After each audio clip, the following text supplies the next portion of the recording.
System riding to the core. Yeah. Reppin' inner city left. This is the Inner City Left broadcast. Today is Tuesday, August 18th. I am Amin TMK alongside Amoja, Lil Tanky, Sumler. Amoja, hello and happy Tuesday. It's going up on a Tuesday. I love McConan reference. How is your Tuesday going? Man, it's going to happen, it looks like. It's So, going down. man, all of those things. Let's jump right on in. I think there's a lot of fun things to talk about. And if you can see by the title, I think we just need to discuss this a little bit. Big news all over this thing. In the Navy. In the Navy. So you probably seen it if you're listening to us. If you looked at the title, there's a lot of drama going on right now with the U.S. aircraft carriers. So this is from Medi's Touch.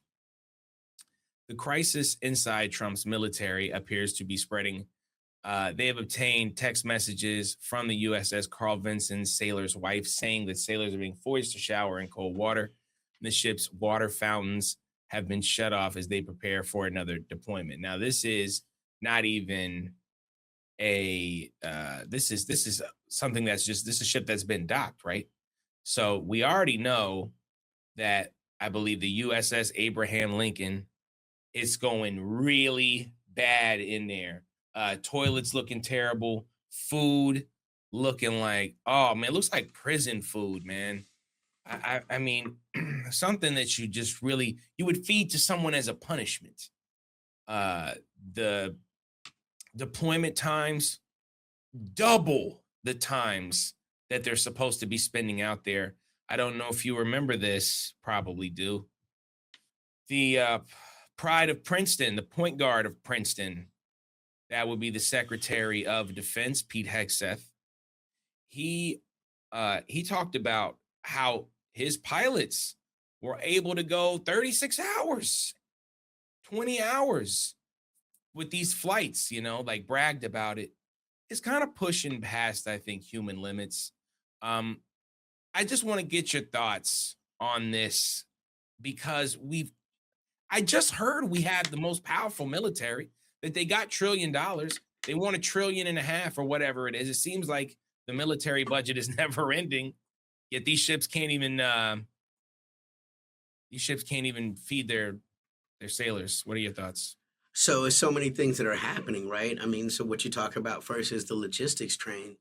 When people were seeing those missile strikes from Iran into the places like Bahrain and the places like Qatar, what you need to understand is that's where the fleet was housed. Day to day, when they're not out to sea, right? These ships have to be docked. You know what I'm saying? Everything requires maintenance. You're talking about the human strain, which can be sometimes pushed past, but there are limits to machines. Machines have to be maintained. That's just a fact. And this is one of those things where, again, what you see happening is an aircraft carrier an incredibly formidable platform? Yes. Okay. In a peer type competition with navies in World War II, the nation that had the most aircraft carriers was most able to project power. And that was very true for a very long time. But like in all things, military continues to evolve and to grow into new areas. The most important thing as far as navies are concerned right now is not aircraft carriers. It's submarines, whether you're talking about attack submarines or whether you're talking about first strike capable submarines, right? Because those are the ways that they see the next war going. The next war is still essentially assumed to be a missile war. And submarines are better than this. They're better at hiding. They're better at not being seen. They take less maintenance, even though they take an incredible amount of maintenance. When you're looking at a piece like an aircraft carrier, that is a piece that ties huge parts of the Navy with it, right? By itself, a carrier is not a super competent fighter. It's a great thing offensively, like if you want to go and bomb a lot of things, or do like an air patrol, they're great in that way, but like ship to ship, they're not very strong. So if you have an aircraft carrier, you have to have all of these other support vessels, vessels that defend the aircraft carrier, vessels that are logistics vessels, right? Vessels that don't have necessarily even anything to do with fighting. They only exist to supply, providing support to the aircraft carrier. So there's huge operations, and all of these ships have limits. Even if the aircraft carrier is nuclear, which most of them are, the support vessels may well not be. So, like, if an aircraft carrier has been out to operations for 10 months, right? That's not just a toll on the aircraft carrier. It's a toll on all the people in there, all of the systems on there, the ships that exist on there, the maintenance capabilities. Every time you fire a bullet, that's one less bullet you have. Every time you fire a missile, that's one less missile you have. Every time you drink some water, that might be a little bit less water you have. Every time you eat piece of food, that's one less piece of food you have until you can resupply. And what's happened in this war is the logistics has been deeply damaged in a way that the Americans apparently did not prepare for. They don't dare to move these ships inside of the Straits of Hormuz. They're essentially maintain a blockade out of what is assumed to be Iranian missile range, which, by the way, no one really knows. Are they outside of that range? And even the president claims that these ships have come under fire from hundreds of missiles. Who knows what's the truth? We also are told, oh, it's just a fire on there. It was a laundry fire. So who knows what the reality is? But even when we're looking at things like that, saying that like there are 11 aircraft carriers, normally there's no more than 5 at a time that's out into the world. Okay. And they have to be all over the world because they're still the way the Americans project power. So the realism is we only really have about 3 aircraft carriers that are out right now. Most of them are tied to the Middle East. And the last aircraft carrier that we had that was in the Pacific Fleet, the USS George Washington, as you can see on the map, is on its way to relieve the Abraham Lincoln, which is the one where people claim that there are reports that people are jumping off the deck to their deaths, But at the same time, the president claims that there's no dissatisfaction, that these are all lies, and people are just saying these things to slander the Navy. Who knows what's the truth? Maybe if they had an expose or let people go on and explore the conditions of it, right? But that will never happen.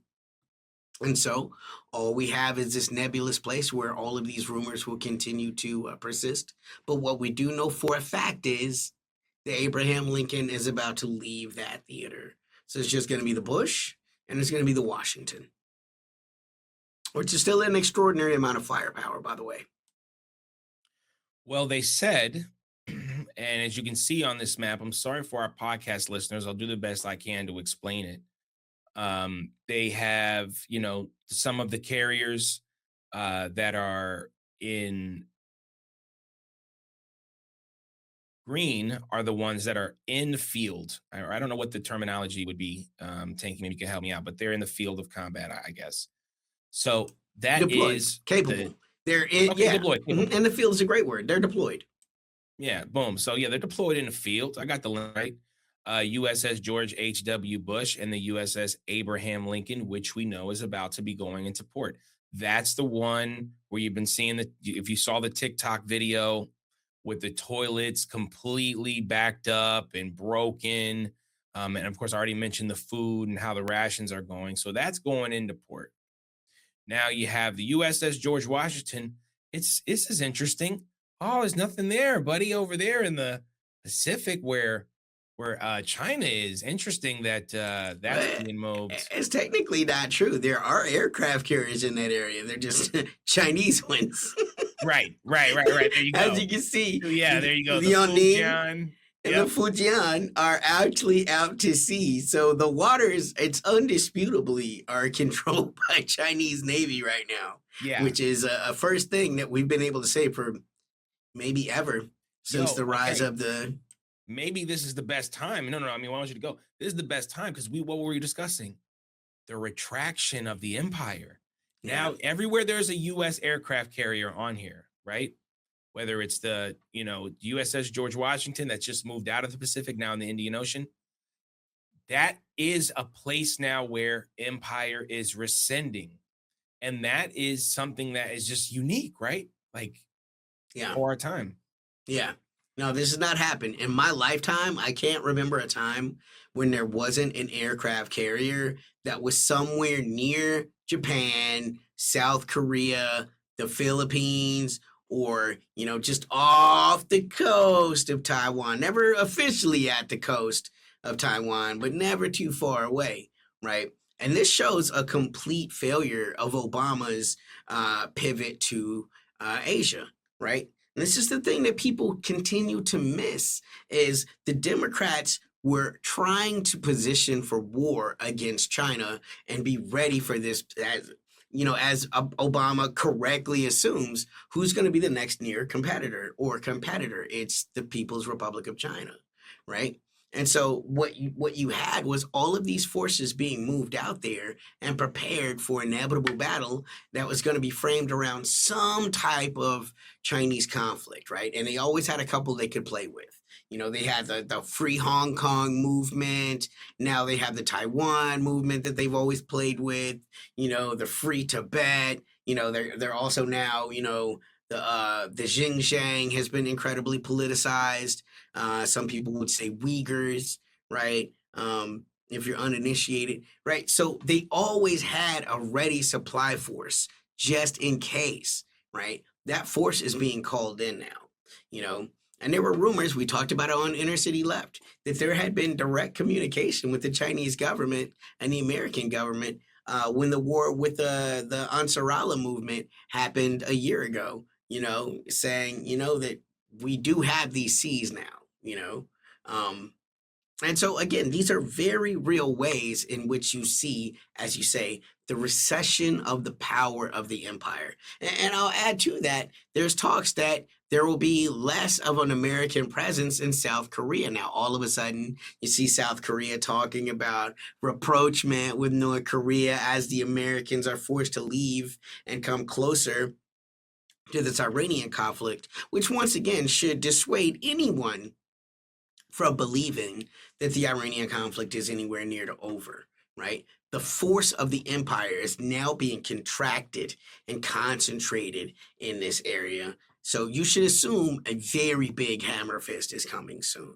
And in fact, this is the position that the Iranians have. They are moving themselves out of a straight up defensive position as they feel like their defenses have been tested. And they're now positioning themselves to go on offense. They say that there's already a huge list of targets that they plan to hit in the earliest event of hostilities from the Americans. Because essentially everyone assumes in the region either the Israelis will find a pretext to reinitiate conflict, or the Americans will continue. The war is not over because no one's objectives have been met. Yeah. And I just before we kind of take this map down, I think it's really cool. We see that there are 1, 2, 3, 4 aircraft carriers that are in port for maintenance right now. And then we'll have the USS Abraham Lincoln also on the way for maintenance. That maintenance is expensive, takes a long time. And who knows how long those aircraft carriers are going to be out of commission. And I think it goes back to, and we're about to touch on Iran. And we should, you mentioned Ansar Allah, and it should also be mentioned as well, because all of this is just depleting the United States naval capabilities. And when we talk about World War III, which some people I don't know why, don't want to acknowledge what this is. Maybe because Europe's not that involved. I don't know. Maybe you can help They me are, out with though. it. They are. Europe is completely They involved are using involved, but the they're not. Ukrainian proxy. Yeah, yeah, you're right. You're right. So I mean, there are the gangs all here. So I don't really know what the issue is, but this is the fight for unipolarity. This is the fight between the global South and the West. And it's right now one of the hottest in Iran. And of course, like you mentioned, Ukraine and Russia is also that. And again, who's coming out on top? Who's over there chilling, running South China Sea and all of there? Who's reaping all these benefits? China. And they're getting stronger and stronger. And it's like, is the United States just conceding? And if they are conceding China, I mean, what does that say?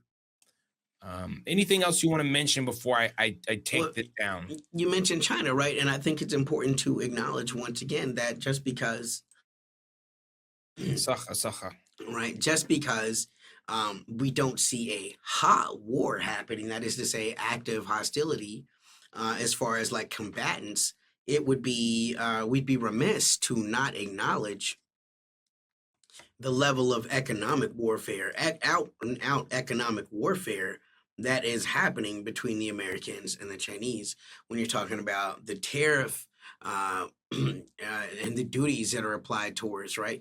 When you look at the way that the Americans want to see a revaluation of the renminbi to make Chinese products more expensive for the world, right? That doesn't only hurt China, it hurts the world because cheap Chinese products, and when I say cheap in this way, you should think, I mean, inexpensive, right? Not low quality. Inexpensive things are what are allowing people to have necessities. You can look at right now, there's ready housing by Chinese that is shipping that you can get for $10,000. Like, think about the impact that would have on homeless situations where, like, you're trying to create places for people to live where boom, this is a house. This person no longer has to live out on the street, right? Those are things that truly have an impact on the ways that society moves forward. By forcing those kind of things to be higher, look at, for example, one of the things that almost every American has an auto loan because you can't just go into a dealership and buy a car. But this is something that happened in the 60s. This is something that happened in the 70s. You went, you gave them cash, you drove a car away. This still happens in markets like China when you're talking about BYDs that you can walk away from the dealership with for $10,000. You know what I'm saying? There's no American car that's a $10,000 car. So what happens? You have to go out, you have to get a loan, right? So now GM is getting money, your bank is getting money, right?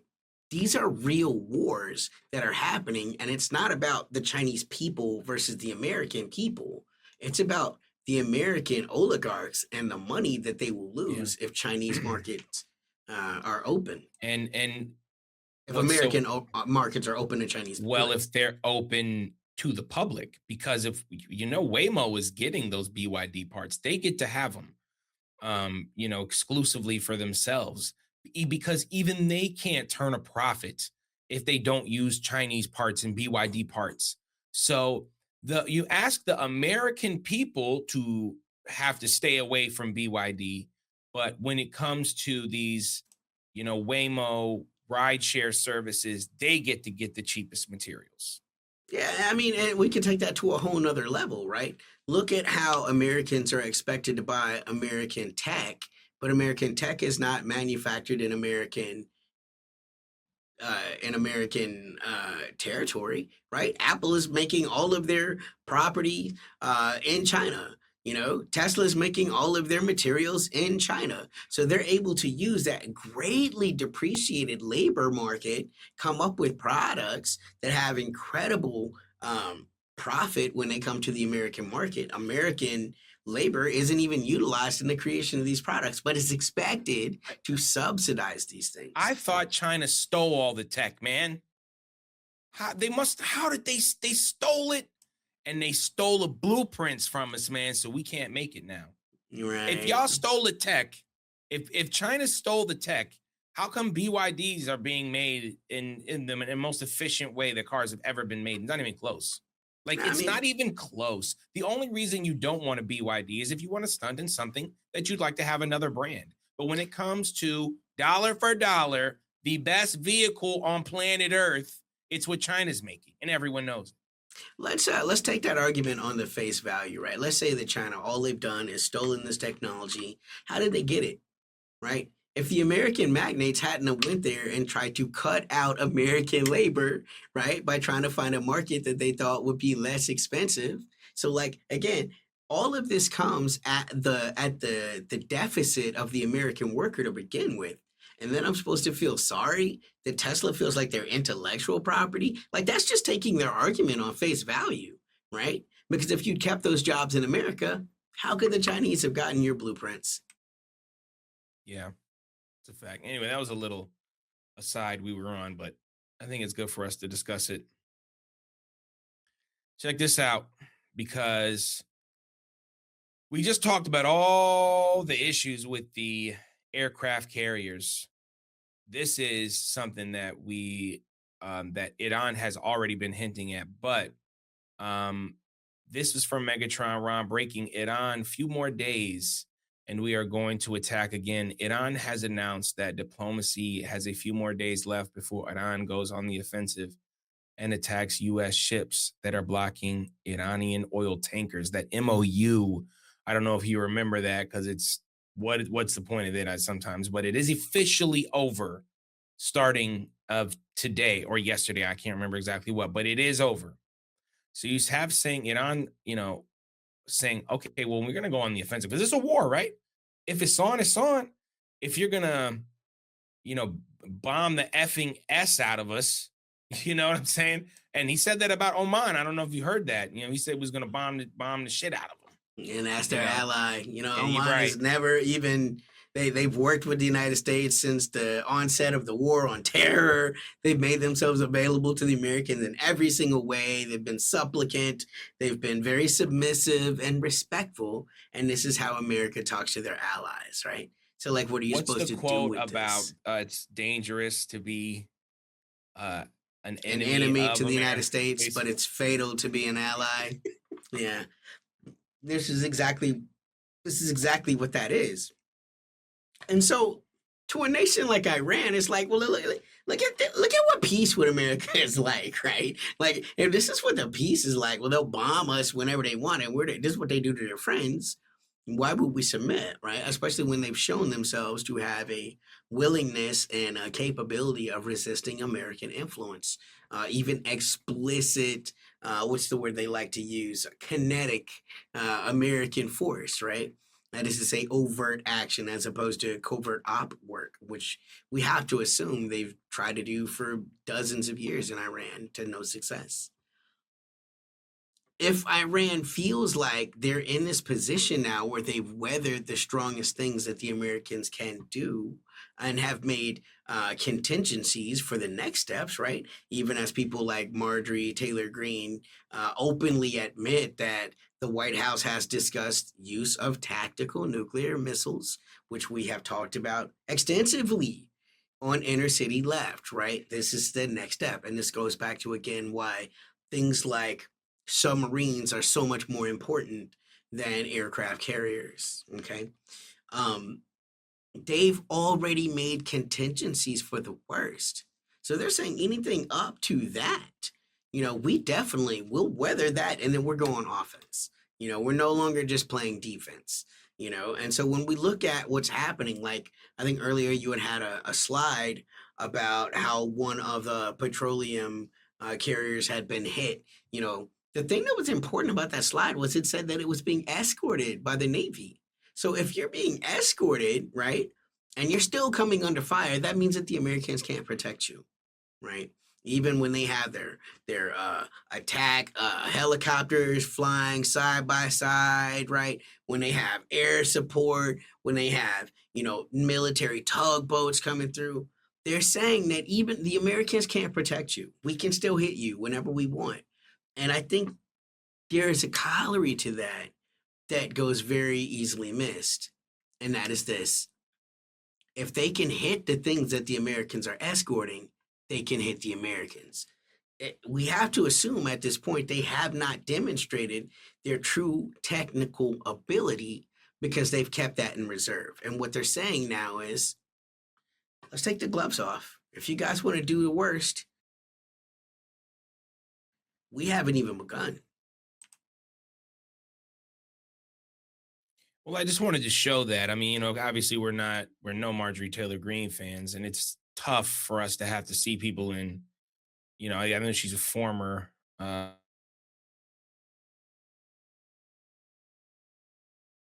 about to be again, not fans of them, but it is important to be like, these are the few people that are speaking out on this.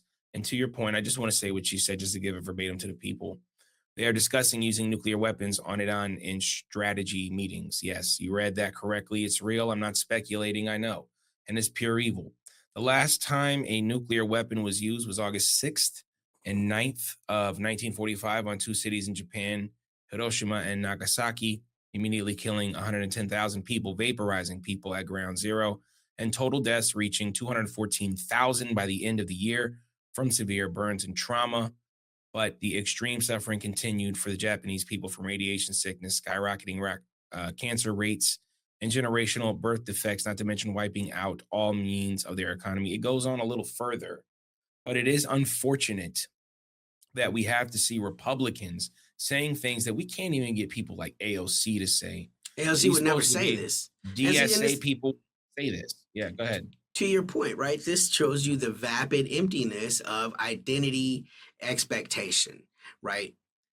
Once again, geopolitics has a better framework, and that is this: there are no permanent allies, only permanent interest. My interest as an activist, right, as a progressive, is to never see nuclear weapons utilized ever on anyone, right? I don't have to like Taylor Green to say that. But we seem to be in agreement in this way. This thing that most people I thought was not a fringe belief, right? Is that nuclear weapons shouldn't be used.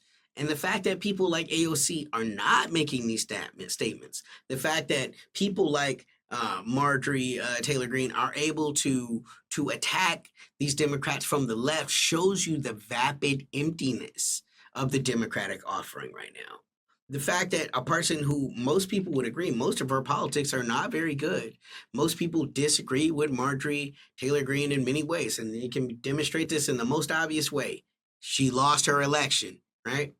And yet that doesn't make anything like a broken clock is right twice a day. You know what I'm saying? Like, this shouldn't be a radical position. And the fact that she has this position and Democrats don't have this position is to their shame. Yeah. I mean, that's just a fact, man. And, damn, it's hard for me to even, all facts. I mean, the Democratic Party is just like, and I know this is not what we talk, getting on today, but, I know Hakeem Jeffries just came out and said he's against Medicare for all. I mean, like, these are positions that were like centrist positions during the Obama years. And now we can't even get someone to say that they support. So how can you get excited, right? Expect them to do it. Of course, I don't expect them to do it, but at least say you support it. I mean, they won't even say support it. I mean, he's, I'm sure he's getting that bag from APAC anyway. So I mean, don't know. This goes back to, once again, the Chinese principle, right? That if you don't like a policy in China, you can change the policy, but you can't change the party. Whereas in America, you can change the party, but you can't change the policy, and that's just this once again, right? Because this should be a slam dunk. Like, it's almost like, oh, the Democrats, they didn't win. They didn't win on purpose because they conditioned you to expect very little. There's nothing to get excited about. We're not asking you to promise, right? The average person is not asking you to promise that you will set impeachment policy to the Trump White House and the Department of War should they utilize nuclear weapons in a non-national security, like America's homeland is not in danger, and yet you utilized first strike, right? Like, that would be a Dennis Kucinich type Democrat position.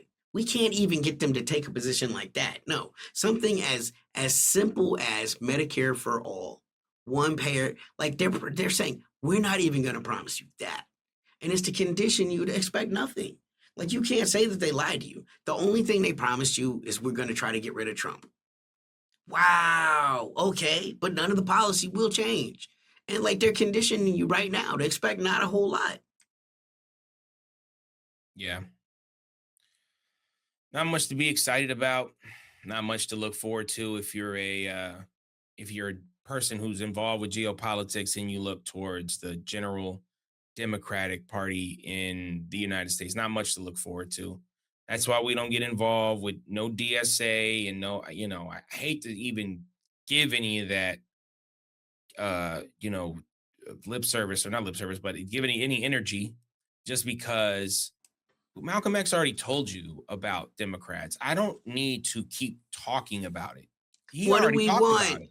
Symbolic change. When do we want it? Whenever it's convenient. Yeah. Yeah. Okay. All right. So we're gonna keep you up to date, of course, on all this stuff. And seeing our content do that thing sometimes where it has these weird uh dead spots, where it's like your graph is just going steadily, steadily, steadily. For some reason, it just goes and it bottoms down. So I already know they're trying to suppress our content right now, guys. Sometimes it's fine, sometimes it's just average amount of suppression, but I know right now it's getting even crazier. So make sure if you're watching us on YouTube, like, subscribe, hit the bell.